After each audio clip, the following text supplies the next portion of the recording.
I'm just trying to live stream on YouTube so that.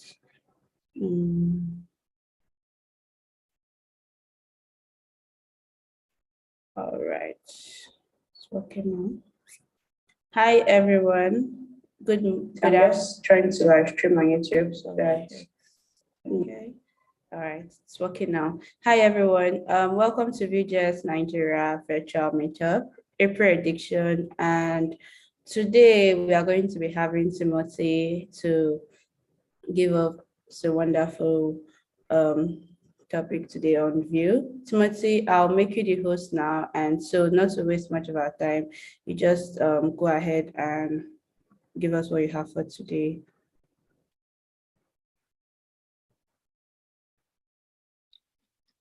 Timothy, right, thank you very much. Yeah. Okay.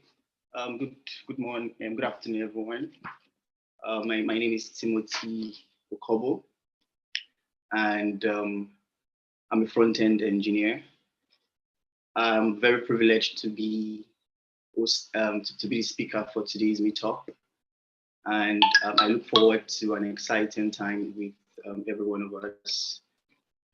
I'm going to be sharing my screen now.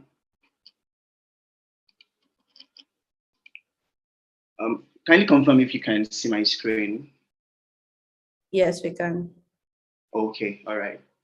Yeah, so I want to use this opportunity to thank the organizers of this meetup and for giving me this privilege to be the speaker for today's event.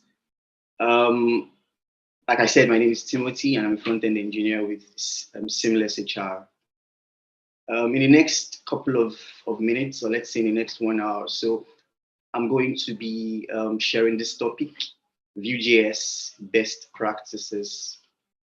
Now, when we all started learning Vue.js, at first, the most important thing for us was, the syntax, the semantics, getting the code to work, getting the code to do, whatever we intend for it to do.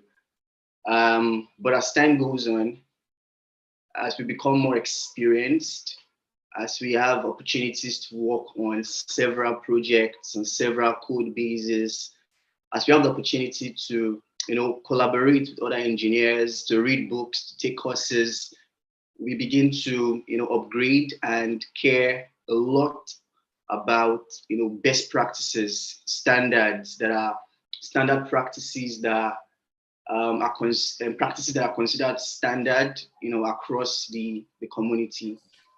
And there are lots of these best practices. So what I intend to do today is to share some of the best practices that I have learned about and implemented as a Vue.js engineer. And also, I hope that at the end of the presentation, we can get to discuss the things that I've shared. And if you have any concerns, you can raise them. If you feel, hey, I don't think this was the best practice. I don't think it has any performance gain or any benefit at all. You can go ahead and say that. But most importantly, I would hope that we all get to share some practices that you think are very good standard, which I may not have covered in my presentation. Practices that you've been using, as you work on your Vue.js applications. Yeah, so I'll be going straight into the very first best practice, into the very first practice that I consider a very good one when we are, architecting Vue.js components or applications, and that is keeping templates declarative.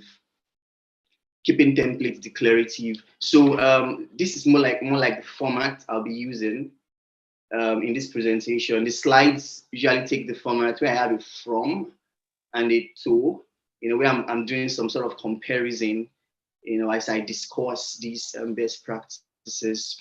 And in between, I would, navigate into the code base where I have some dummy examples to sort of demonstrate these practices. So on the left-hand side, we have like a piece of template. And if you notice, it is basically a conditional statement where, the developer is checking, is running an expression that will return a Boolean, true or false.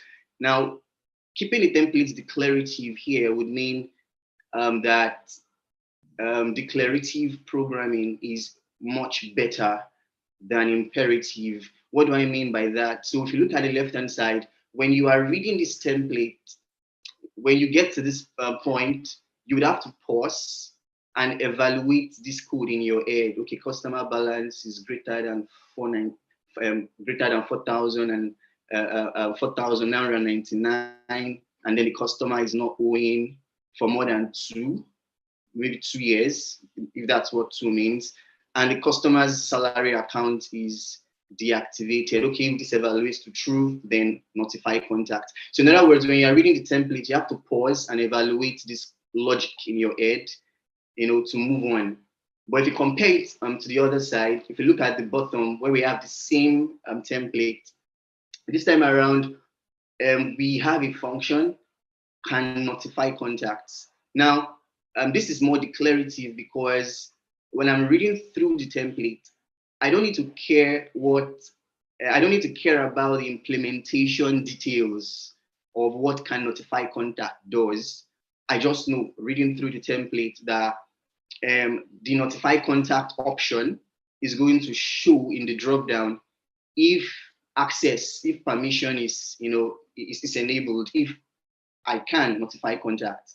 Then if I care to learn about the implementation details, I can now go into the function, right? The notify contact, and then see what it's doing, and then see that it's returning a Boolean. In the end, it's taking parameters and then it's returning a Boolean. So this is one practice that I think is very good.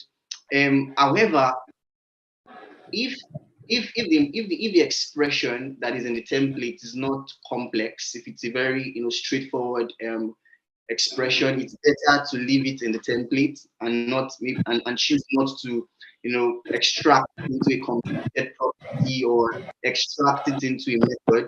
It will be in the template. But for complex expressions, it's way better to extract that piece of logic into a method or into a computed property, and then use that computed property or method in the template. It makes the code very, very, very, very declarative.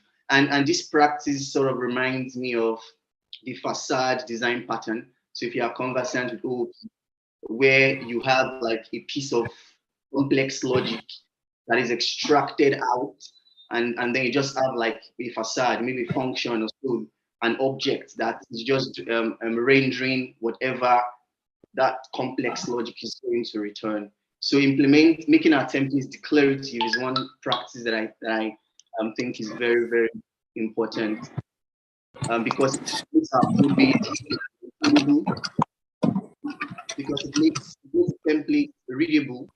And of course, declarative programming leads to more understandable code. I have a very simple demonstration of that here. So this is like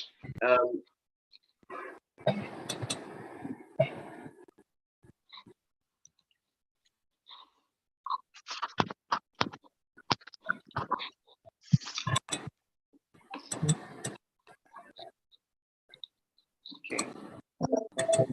Just a minute.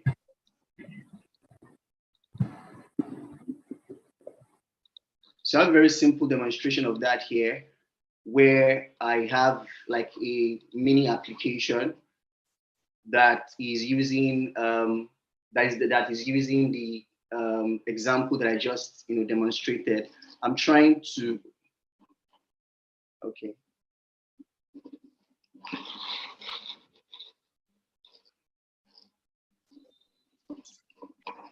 What's wrong with my mouse? Okay, maybe I'll come back to that. Well, when my mouse is a bit more functional, I'll come back to that and demonstrate that much better. So I'll just continue with the second best practice. So for this one, extract the content of a V4 into a component. So on the left-hand side, I have a template that has a V4 on the row and a very, a very lengthy content. And on the right-hand side, I have extracted the row into a separate component, and then I'm looping. Instead of doing the V4 on the row now, I'm doing the V4 on the component called customer list item. If you've read Michael Thiesen's course, if you've taken Michael Thiesen's course on clean components, he introduced the concept of lonely children, where you get to clean up templates that have VIF or VELSE or V4 and extract them into a separate component.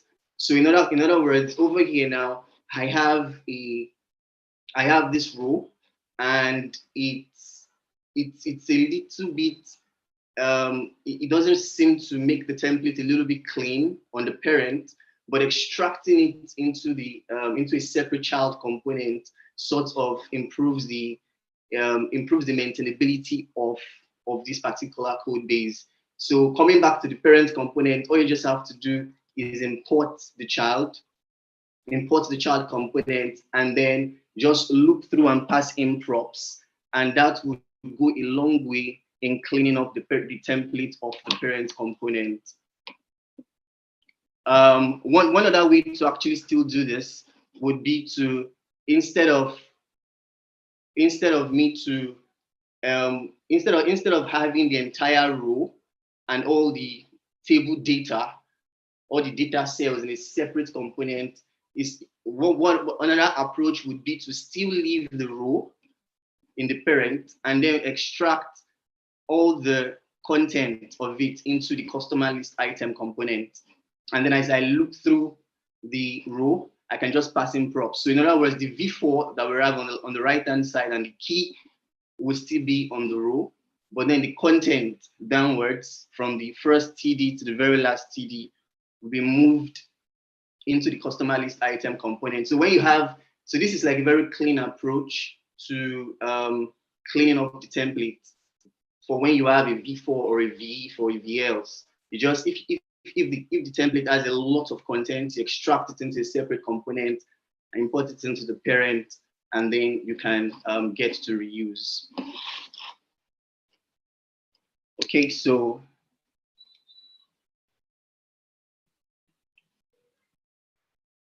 and the benefits of this is that it makes the template very concise, especially the template of the parent, and then it makes the code base more maintainable. This one, I think this one is very important, and I've seen a lot of places where, a lot of code bases where this particular practice is sort of violated, and that is keeping computed properties pure. Keeping computed properties pure. So we all know that as Vuejs engineers that computed properties always return a value. They always create a computed form of what we have in a data or in another computed property. But then it's always very important to keep computed properties pure and move side effects into watchers or methods. So examples of side effects would be changing the value of another, changing the value of another, data reactive property in the component, maybe a data or another computed property itself. And it's important that when we are, or side effects could even be making an API call, or when we are testing console logging. It's important that we manage, we cannot do without side effects in our apps, we really can't, but it's important that we have a place in our application that's responsible for managing these side effects. And examples of these places would be methods, watchers, and even lifecycle hooks. But it's very good that our computed properties are kept pure. So I have two examples here. On the left-hand side, I have this selected customer object, and then I have this computed property called number of customers. Now, we can see that what number of customers is doing is that it's returning customers.value.length. So in other words, on the screenshot, apart from selected customer, there is also customers. There's also like a customers object that is not showing there. So number of customers is returning customers.value.length. But before it does that, it sets the first item in the customers array to selected customer, and then it returns. This is really not so good, because what this computed property is doing is that, yeah, it's returning a value, but it's also causing a side effect. It's updating a global, variable. But if you look at the right-hand side, the computed property is pure, so it's returning customer's value.length, but there is now a watcher on the computed property that watches for changes in the computed property and then does the side effect. So that's a much better approach. Instead of having the side effect in the watcher, it has been extracted into having the side effect in the computed property rather, that has been extracted into a watcher, ensuring that the computed property is kept pure. But even with this knowledge, there are times that we still end up having side effects in our computer properties unintentionally. And this usually happens when we are working with some array methods that are impure. We have a couple of array methods that are pure, like filter, reduce, and map. But then there are a couple of array methods that are impure. They sort of mutate the array that they are working on, like sort, like for each. So I'm just going to demonstrate an example here. So let me use the Vue.js playground to sort of demonstrate this example. Okay, so I'm going to import computed here. And then I'm going to just have an array of users.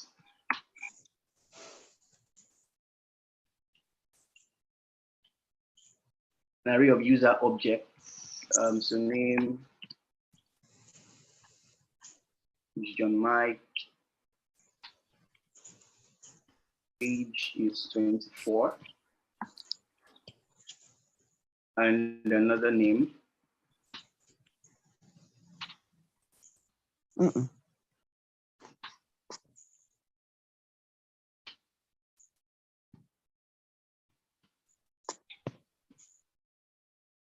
Oh, sorry.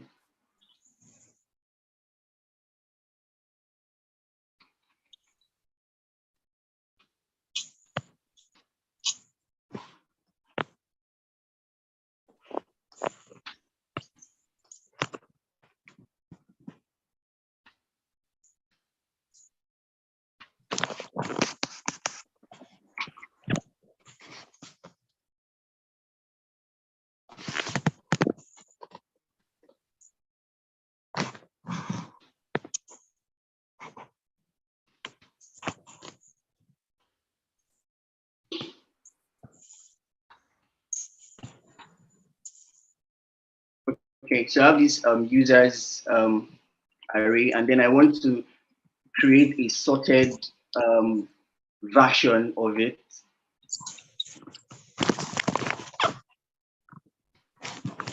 Using a computed property.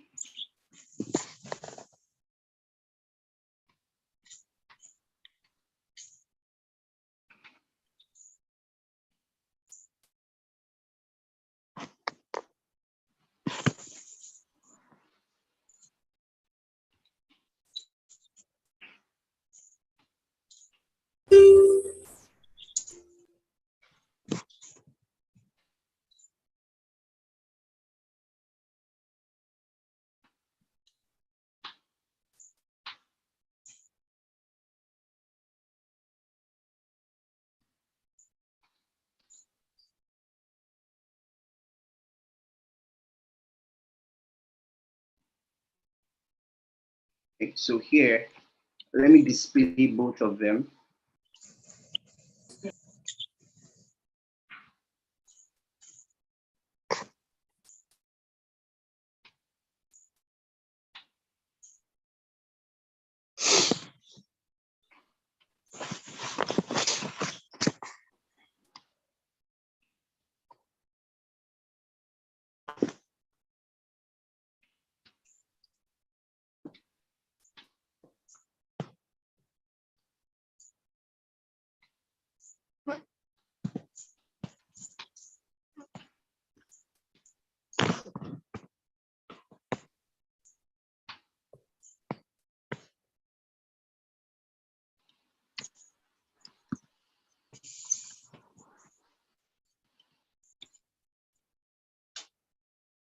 little bit of margin so that create some sort of demarcation. Okay, so if you notice what's happening here, so I have this users array of objects, and then I have this sorted users. Now, my intention is not to change the users array, but to just have like a sorted version of it based on the name of the users. But if you notice what has happened, both the users, the original users, even the original user has been mutated. You understand? So that's because the sort method is impure. It would mutate the array that it is evaluating. So a very good way around this would just be to create a copy of the array that we are trying to work on. So in other words, I can just go ahead and say const users copy is equal to users the value dot slice. And then instead of using users the value here, I can now go ahead and just use the users copy.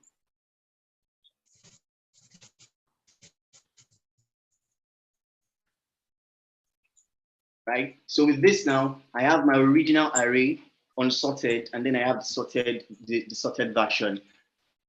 So the reason behind this would be because I know that while I'm trying to create a computed version of the data, sure that the computed property does not in any form cause any side effect.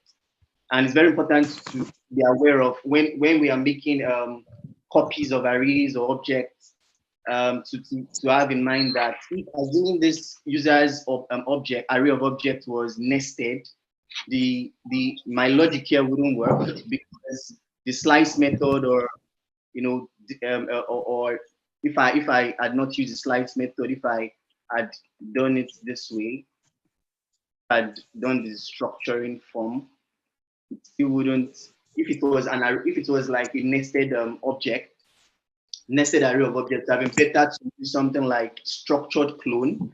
But I don't think most browsers support structured clone yet. Or using Loadash's clone deep would have been better to ensure that we are deep cloning the array of objects and not mutating it in any form. So this is one very good practice that I think can really, really help avoid unnecessary bugs in our code base, ensuring that computed properties are pure. And then another very good best practice, in my opinion, is keeping computed properties small and using the concept of composition. So if you check the left-hand side, I have this computed property called formatted date. So in other words, what this computed property does is to return date in this format, date, day/month/year. But before it does that, it first of all gets the day, gets the month, and then gets the year, and returns the date in this format. It would have been better, to break down this computed property into smaller versions, like what I have on the right-hand side, where I have a day, computed property as a day, I have a computed property as a month, a computed property as a year. I love this sense. I think someone needs to mute. No, let me say it today as well. That kind of condition make me Someone's mic is turned on. I think the person needs to mute. So, okay, let me just continue. Yeah, so it would have been better to have smaller computed properties, like here where I have the day as a computed property, the month as a computed property, the year as a computed property, and then the formatted date. So what the formatted date now does is that it composes based on the smaller computed properties that have been created earlier. Now, the advantage of this is that this gives us the opportunity to use the intermediate values. So imagine that somewhere else in my application, I want to use just the day. All I have to do is just use the computed property day that I've created. But if all I had was a very huge, big computed property, like the one on the left, it won't be so easy just extracting the day out of it. It's possible, but it would lead to extra lines of code that could have been solved if we had composed the larger computed property from the smaller ones. So keeping computed properties small is a very good practice.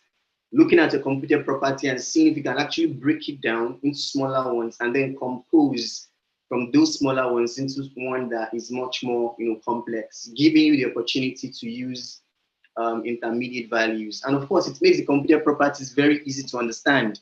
If you look at the one on the left, you have to first of all look at each line of code, look at what it returns, to know what it's doing. But if you look at the one on the right, you know that it's just returning whatever each smaller computed property evaluates to. Okay, so another best practice in creating view applications is avoiding prop explosions. Avoiding prop explosions. So what prop explosion means is when you have a parent component and then you have a child component, and then the parent component is passing several amounts of props. The parent component is passing several amounts of props down to the child. Now, usually, what this means most of the time is that the child component is most likely doing more than it should. So prop explosions most of the time is an indication that the child component is doing more than it should. Therefore, it would have been better to split the component into two or more sibling components and then spread the props around. You understand? So having several props in our child components is really not so good. It's a sign that there's something is wrong, that the child component is doing so much, and it would be better to split it up into two or more extra components. And another way to deal with prop explosions is to use what is known as the base component pattern. The base component pattern. So if you look at the example component I have on the left, we have this user avatar. This user avatar component that takes like a chunk of props. It takes the source, the alt, whether it is round or square, border radius, size, or whether the component is draggable. So each time you try to use this component, you have to think about all the number of props that you need to pass. But implementing the base component pattern would mean creating another component that builds on top of the initial component. So in other words, if you look at here now, we have a round avatar component that uses the user avatar component and just by default makes it round, and then takes two extra props, source and the alt attribute. Now this way, anytime I'm using the round avatar component, I don't have to bother about passing round because I know that by default it is round. I don't have to bother about passing square because I'm already calling it a round avatar. So I know that everything it does is to produce avatars that are round in shape. So leveraging the base component pattern is one other way of dealing with prop explosions. And the other way is to realize that the component is most likely doing more than it should, and it's better to just break it down into two or more extra components. Yeah, so another issue that can crop up with our components most of the time is prop drilling. And prop drilling is when imagine you have a parent component, or imagine you have a component that has a parent, and that parent also has another parent, which also has another parent. So in other words, you have like a chain of component hierarchy, like a grandparent, and then a parent, and then a child, like that.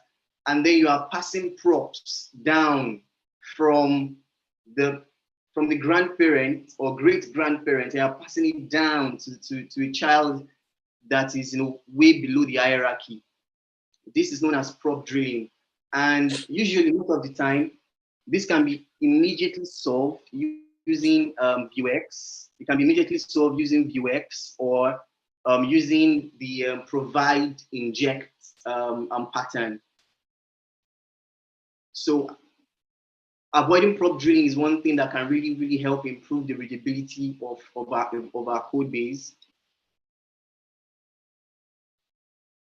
Yeah, and so I have this demo example where you have the app.view parent grandparent that has a list users parent, a list users component rather, which has a list user item, and then it has the user net worth component, and then we have this prop, called DP or decimal point rather, that is being passed down from app.view down to user net worth, and in the logic of this component design, we realize that the prop that we're passing down is not needed in list users, neither is it needed in list user item, but it is needed in user net worth. But because user net worth is not directly available in app.view or directly available in list users, instead it's in list user items, so we have to pass the prop down. But that could have easily been solved using Vuex or using Pinia for global state management, or just simply using provide inject. Provide inject is not used most of the time, but it is a very good candidate for helping solve prop drilling issue. So in other words, all I have to do is to pass the property down in app.view via provide, and then just go into user network, inject it there, and use it directly. So those are like two ways that we can use to resolve prop drilling. So just to demonstrate that, I have this component here. So I have this. Let me see. I think I have a demo example to sort of demonstrate that. So let me uncomment this.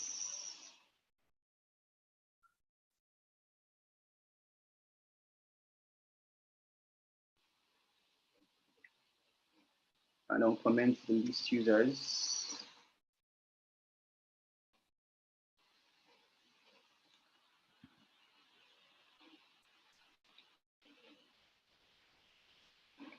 Yeah. So in other words, what I have basically here is I have just this demo application here where I have like a list of users and their net worth, and in app.view file, I have a property that tells that informs how many decimal points should the net worth be approximated to. So if I change it to 2, it changes to 2. If I change it to 3, it changes to 3.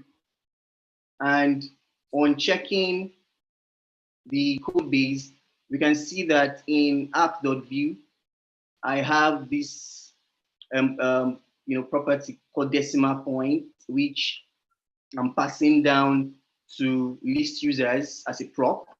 Now list users is taking the prop and passing it down to user net worth. User net worth is taking the prop and passing it down here, which is now what it is using to sort of set the decimal point. And so I'm moving these props like 4 levels deep. Not so good. This is prop drilling. So it would have been better to just use provide inject, use Vuex to rectify this. Just to prove that. So if I go back to app.view, and then I just import provide, okay, which I have done already. So I can just say provide, and then just pass a key value pair. So let me just call it DP for decimal point. And then to make it reactive, I can just have a computed property that returns decimal point dot value.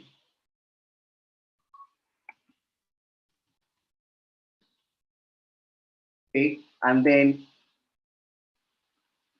instead of using the props or passing the props down, down, down, I can just go straight into the user net worth and just use the injected. So DP is equal to inject. And what I'm injecting from the grandparent is DP, decimal point. And instead of using the prop that's been passed like 4 levels deep, I can just use the injected value here and save and go back. Let's see if that's working, and it's still working. So provide inject of UX of PNI global state management can help take care of prop drilling in our applications. Yeah, another very important best practice, in my opinion, is lazy loading components that are conditionally rendered. So there are some components that we have in our applications that have like a conditional statement that determines whether it should be rendered or not.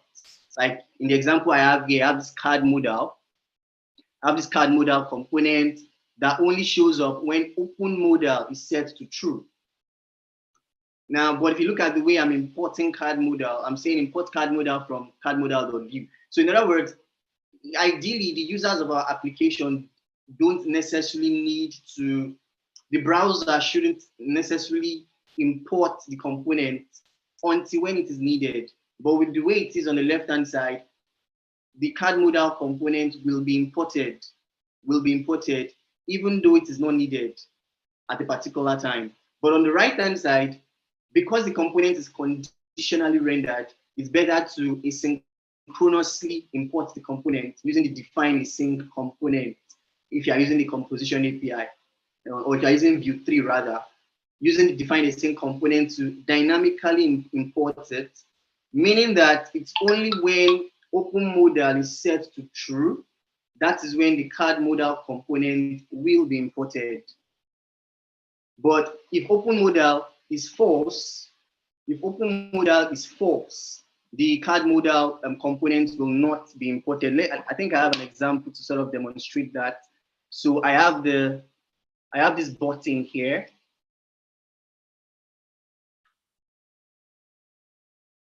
That says show modal, and I have like a dummy card modal component that should show when show modal is set to true. Let me import it.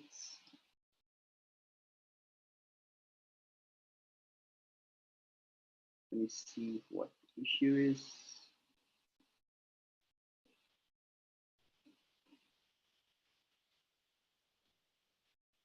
I don't think I need this one now.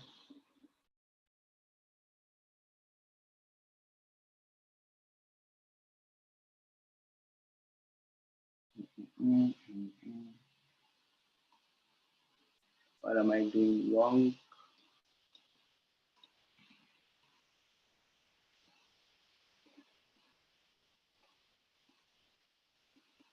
Okay, since I'm not using this for now, let me just take this out.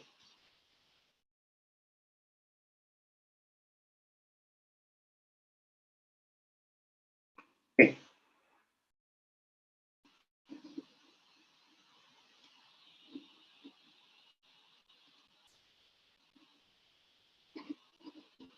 Something's wrong.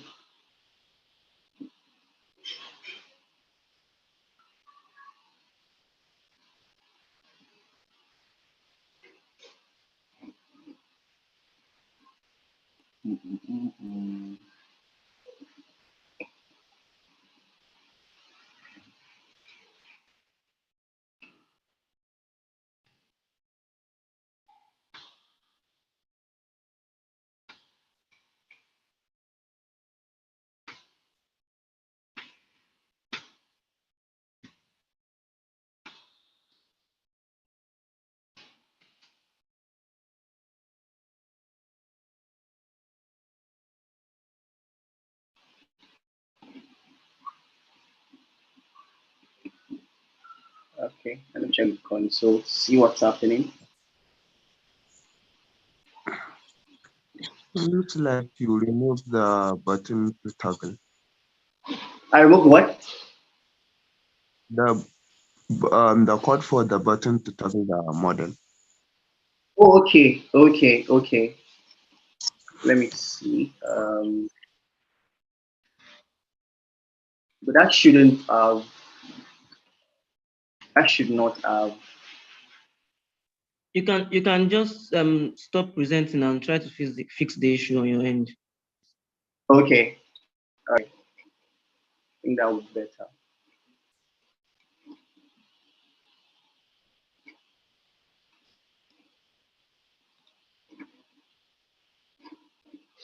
Just a minute.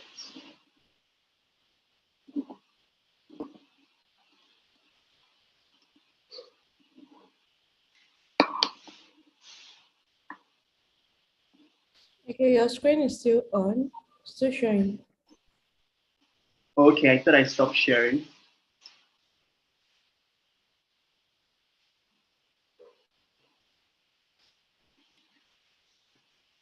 Is this still sharing? No, it isn't. Okay.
Mhm.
Okay, so the issue is fixed now. Let me just go back to share my screen. Can you see my screen now? No, we can't.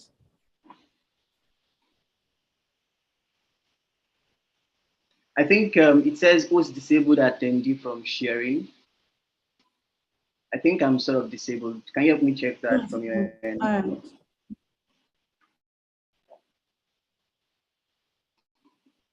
Can you try? Okay. Yeah, I think it should be working now.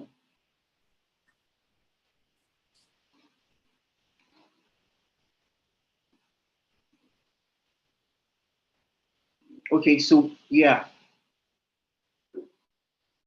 Over here, I have the card modal component that is dynamically rendered based on whether the show modal property is true or false.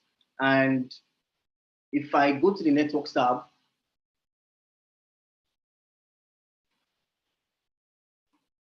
and just refresh the page, you would see that the card modal component is imported, even though it is not currently in use by the user. The user has not clicked on the show modal button, but the other method, which is to dynamically import the component, would ensure that it is only shown, it is rather only imported when the show modal button is clicked. And that can actually go a long way in improving the performance of the application. So if I go back to screen sharing, and so another very important best practice is deriving state as much as you can with computed properties. Deriving state as much as you can with computed properties. So on the left-hand side, I have a users array, a number of users, and then premium users. And then I have this function that makes a fake API call.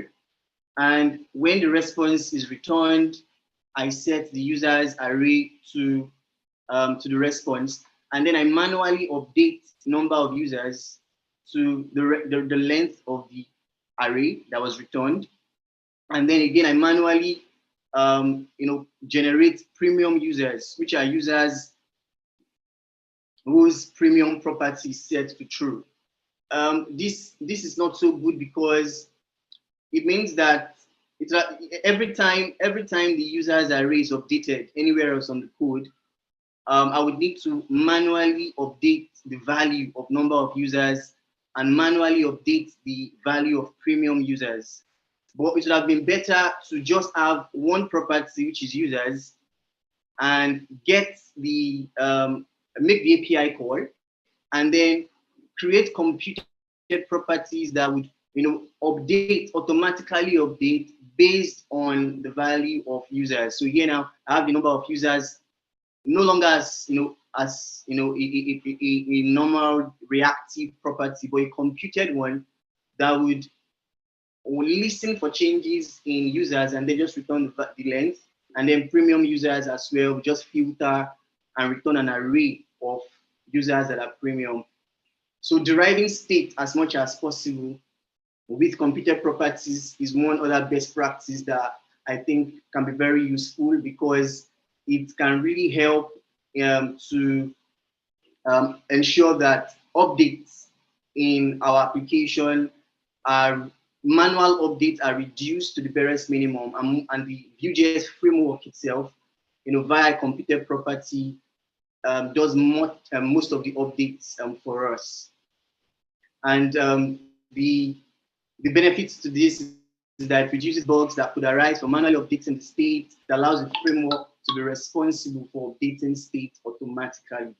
So these are 8 best practices that I think that if we incorporate into our applications, into our Vue applications, can go a long way in improving performance, improving readability of our Vue.js components.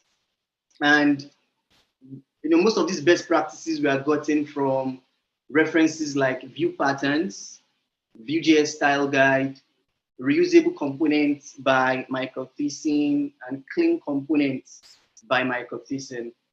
So once again, these best practices, fine, they will not ensure that our code works, because our code can actually work without implementing most of these practices. But one thing they do for us is improving maintainability, improving readability, ensuring that performance is improved, and other developers, are sort of joyful when they are working on components that we have authored as Vue.js engineers.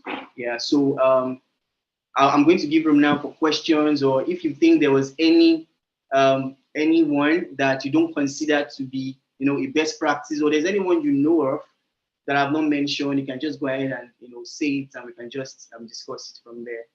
Yeah, thank you very much. All Yeah, right. that's Okay. Yeah, you can go ahead. Ibrahim, you okay. can. So Okay, wait a second, go ahead. okay. So it's about the prop drilling. Yeah, I mean, so yeah, so based on what you said, like, I think it's fine. Like, okay, yeah, so you can use the provide and inject pattern to avoid prop drilling, and also like using either Vuex or Pinia. So so what I wanted to say is that, so I think using props so is fine. So I think when you're like existing like so actually, so when you're passing props and like you're like doing it like more than twice, I think it's better to use the provide inject pattern and also like either the VS opinion. But I think like the normal ways to use props to pass data. So I think is when you're like doing it like twice, like you're having to pass props like 1, 2, like 3 times. So basically when it gets to your third time, like, you have to pass props. I think it's better to just use the provide and inject pattern. That's what I wanted Yes, to add. well, thank you very much. Yeah, thank you very much. However, I would say that my first point of call, when the number of props, when the props are getting, to when the depth, in which I'm passing the props is getting too deep, I think the first point of call for me would be global state management, depending on whether I'm using Vuex or Pinia. But I've seen some very large projects that surprisingly, Vuex is not the mainstay for state management. So in those cases, yeah, and provide inject would work. But personally, I think that once the level is getting too deep, the first thing that would come to my mind is Vuex opinion, depending on what is being used for global state management, and then provide inject would be like the second thing. Yeah, makes sense. Yeah. So any other contribution or question from anyone?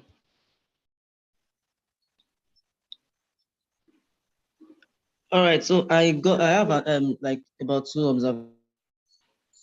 Okay. observations from your presentation. Am I audible? Yes, you are. Am I audible? All right, cool. So you said when you were talking about mutating an array, I think you wrongly classified for each as a function that mutates an array. So for each does not actually mutate an array. So and the second observation was when you were working with dates, I noticed that you like use the new keyword to create dates 3 times. It's not actually best practice, like having to use new frequently, because by default new slows down JavaScript performance. So I don't know, although I'm trying to like see a workaround, because when I noticed that you said something about if someone wants to like have the dates, have day and second and week and stuff like that. So I'm trying to look for how can you like create a workaround for us without you having to create using new dates, like creating 3 different new dates in the same file. I don't know if you understand what I'm saying. Like can you help us with the workaround whereby I just have to use one new dates to like create 3 different day, week, month, and year that you want to achieve without having to use new 3 times. Okay, so the essence of this presentation is not to teach vanilla JavaScript best practices. The essence is, No. yeah, I'm coming. I'm All fine. right, cool. So yeah, so the essence is not to teach vanilla JavaScript best practices, or the essence is the point that I'm trying to drive, that I'm trying to pass across here is comparing having a very large computer property to a smaller computer property, composing a large computer property using smaller computer properties. Now the essence of in explaining that, I have used a dummy example, and the essence of this is to derive the current date, the current month, and then the current year. So, and in doing that, I've used the new date, the date constructor. But if you think that there's a better way to do that, well, maybe you can share with us. But I know that using the new date constructor to get the current date, I don't think that the performance. I don't think the performance thing is. I don't think it's something that is too elaborate that can slow down our application at all. Hello. I totally Hello. agree with that. All right, cool. Thank you. Thank you very much. Hi. Hello. Can you hear me? Yes, yes, I can hear you.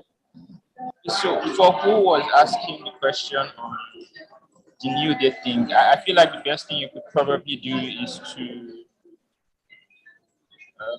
create a variable that holds new dates, right? And then you can reuse that variable.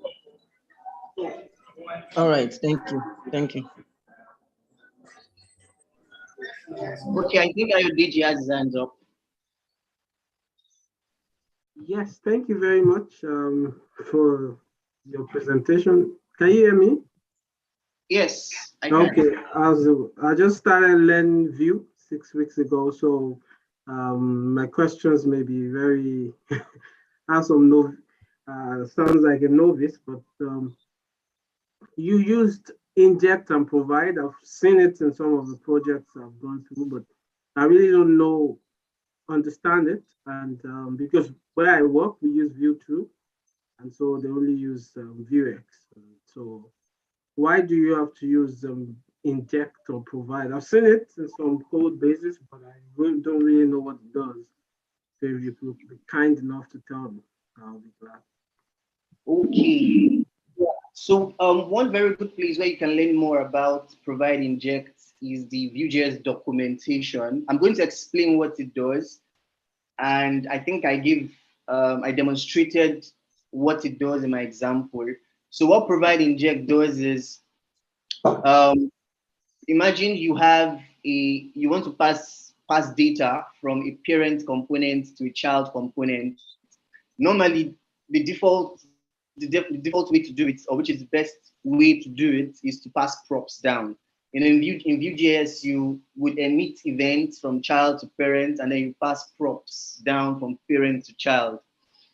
An alternative way of doing that is to use provide inject. But provide inject should not be the first thing to come to mind when you are looking at state management in Vue.js application. The first things to come to mind should be emitting events, passing props, and then using Vuex or Pinia for global state management. So when you read about provide inject, you see that if I'm trying to pass data from a parent, let's say app.vue, and I'm trying to pass it down to a child, say user.vue, let's say that the property that I want to pass down is, let's say the property I want to pass down, like in my case, it was a decimal point, right? All I needed to do was in the parent, I just said provide, and then I used key value. The provide was a method, right? And then I said key value pair. I had a name for it and then the value for it. And then inject, I went down to the child and then I just injected what I was passing down, what I was providing, and then used it. You can check the docs for the syntax. It's very straightforward, but it is best used when you are dealing with prop drilling. In other words, the child that you are passing the data to is some levels deep. some levels deep. It's not like a direct child to the parent, maybe a grandchild or a great grandchild, right? In other words, you're trying to use provide inject to solve prop drilling. If you even check view 3, if you check the title, the provide inject section in the view 3 docs, the title there, after provide inject, the subtitle there is prop drilling. In other words, they are encouraging Vue.js engineers to think of provide inject in solving the issue of prop drilling. However, when it comes to prop drilling, the first, in my opinion, any other person can like say otherwise. In my opinion, the first tool that you should take from your toolkit should be use your global store, Vuex or Pinia. But when it is not applicable, like there are times that it may not just be applicable, then provide inject can then be used to solve the issue of prop drilling. I don't know if that provided some insight to you, Ayodeji.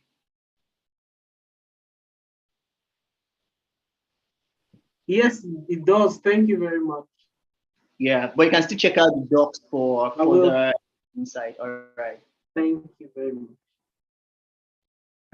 Timothy, quick one. Can you help share your presentation, like the link on the comment section? Someone is asking for it. And I'll also send it after the call. Yeah, if you can quickly do that, we'll appreciate. Okay, all right, I will. While I'm doing that, is there any other Yeah, there's a question from Akinola. Akinola said, what are the advantages of using Vuex instead of the normal Vue 3 reactivity system? What's the advantage of, okay, wow. The normal reactivity system, like the name implies, reactivity, it's not necessarily for state management, it's just for reactivity. So in other words, imagine you are building an application using vanilla JavaScript, right? In order to make things reactive, you will need to do a lot of DOM manipulation, query selector, get element by ID. You need to do a lot of DOM manipulations. But Vue.js reactivity system solves that behind the scenes for us, right? So you have your reactive data, reactive computed, watcher, and everything. So that is not, that doesn't help solve the problem, or rather the challenge of state management. So what state management means is you have like several components across your application. How do they all communicate?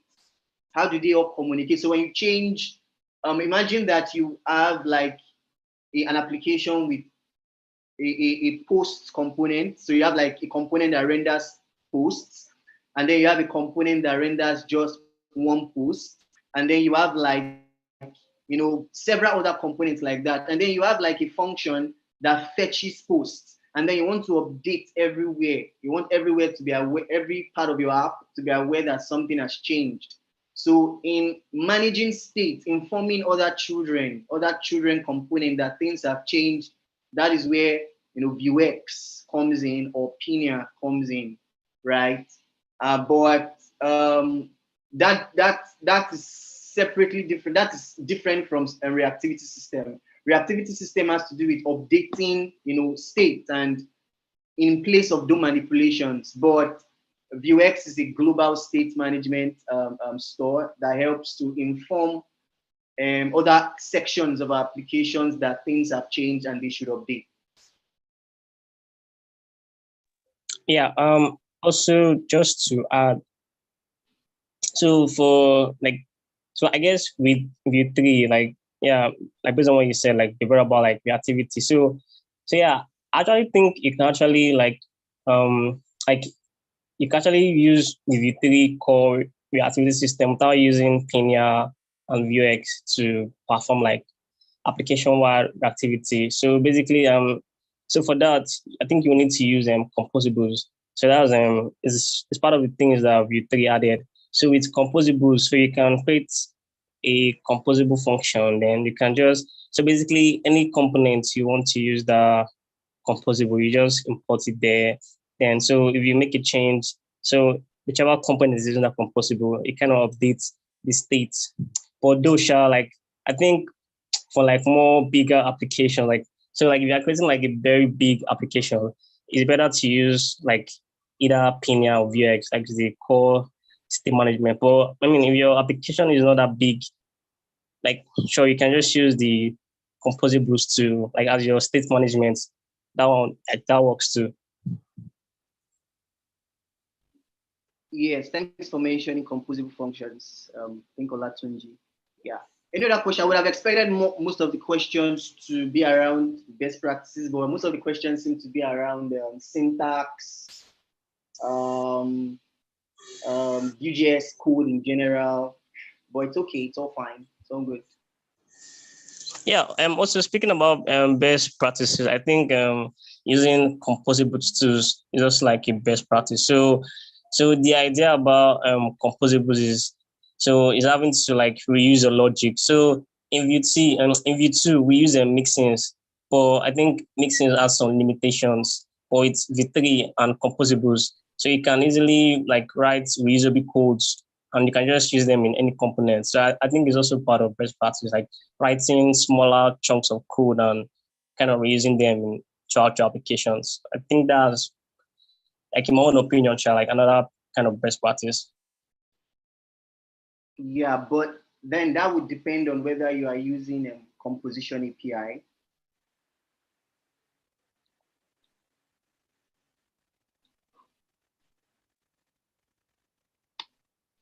Yeah, so I've posted the link to the slides on the chart. It's publicly available. Here is a question.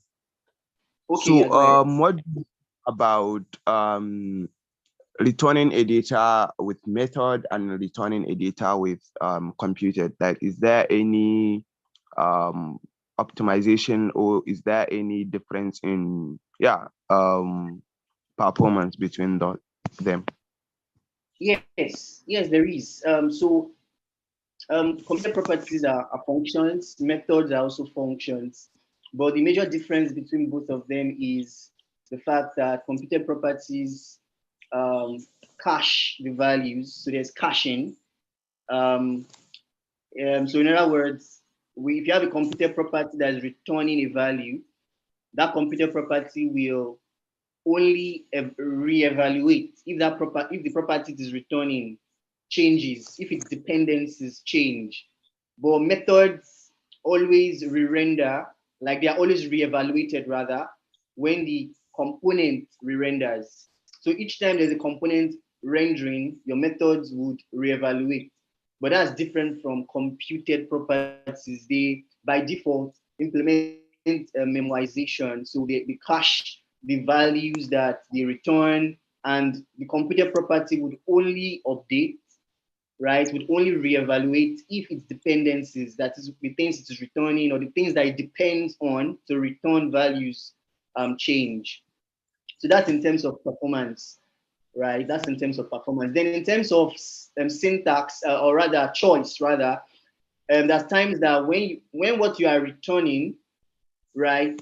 Let's say you want to use a computer property or a method inside of a template.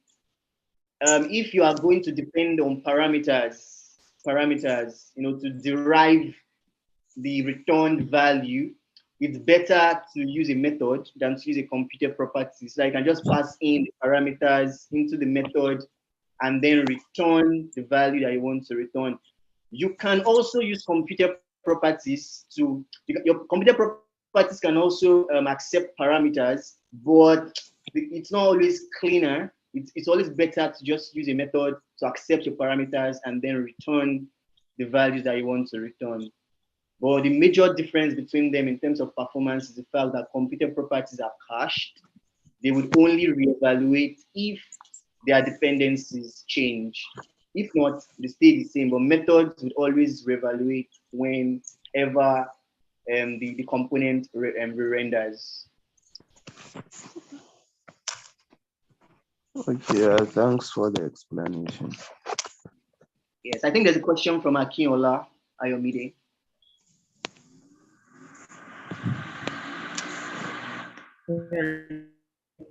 Thank you.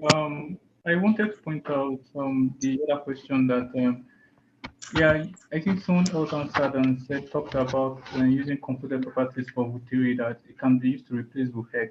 Because I was working on some project and I needed to use Vuex. Then I later realized that I can totally replace Vuex with Vuturi reactivity system if I'm using composition API.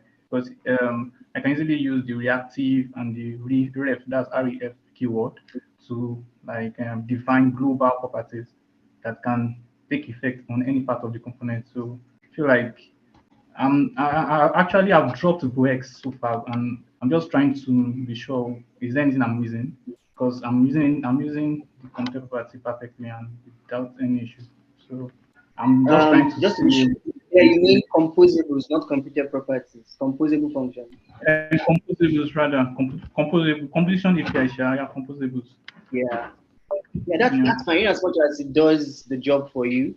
Yeah, but to extend that further, you can still choose to use Pinia, but then most of the time it's better not to do premature optimization. So in other words, when you're having the need for a global store, Pinia of UX is better to now implement it. But for now, since composable functions is doing everything that you need, yeah, still fine to just carry on with that. But for based on the global Vue.js events that have happened recently, it is recommended that Pinia should be used for global state management in place of UX. That's if you are using Vue 3. So yeah, you can just keep that in mind and use that when the need arises. All right, thanks. Yeah, you're welcome. Sorry, I have a question. Okay, yeah, go ahead. All right, please, do you have any like recommended, aside from the docs, like recommended video or something that I can watch to get familiar with Pinia? To get familiar with Pinia. Yes. Oh, okay. Yeah. So I haven't come across some. Pinia was recently released, but I think that Vue Mastery and Vue School, yeah, Vue Mastery and Vue School, they now have like um, course content on Pinia, so you can check out Vue Mastery and Vue School. I don't think they are free, but then you can check it out just to be sure. Then there's this guy on YouTube, Program with Eric. I think he has one or two videos, short videos on Pinia. You can check that as well. But to learn something comprehensive, you can just check out Vue School or Vue Mastery.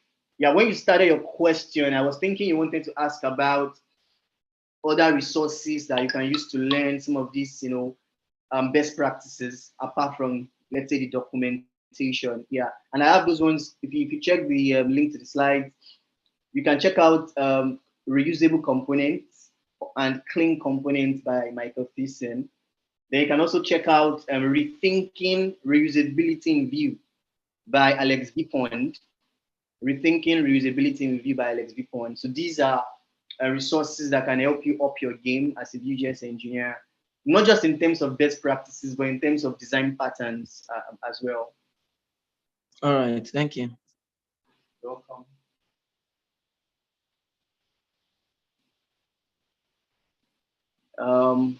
I don't know if there's any other question.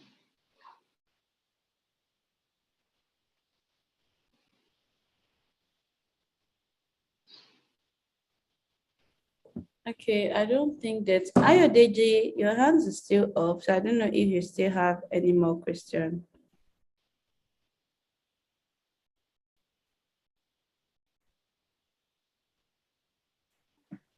I'm sorry, let me take it down. Okay. Okay.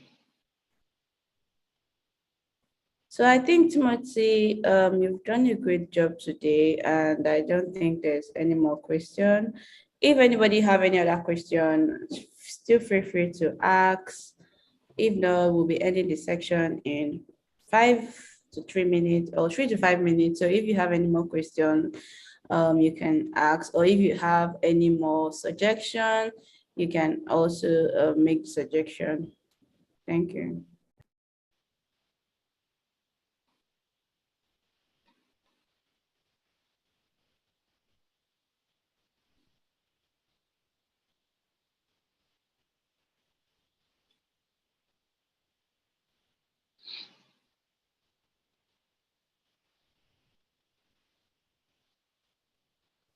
Okay, so I think there's no more question from anyone. So in the absence of no question, we'll be saying thank you to everyone who attended today's April edition, and we are looking forward to seeing everyone in our May edition next month. It was last Saturday of every month. It's when we usually hold our meetup. So follow us on Twitter, VJSNG, and stay updated with everything and the resources we put out there, and updated with also when our next meetup is going to hold. We're also going to tweet about it. So thank you so much, Timothy, for taking our time to teach us. And thank you so much to everyone who attended this section.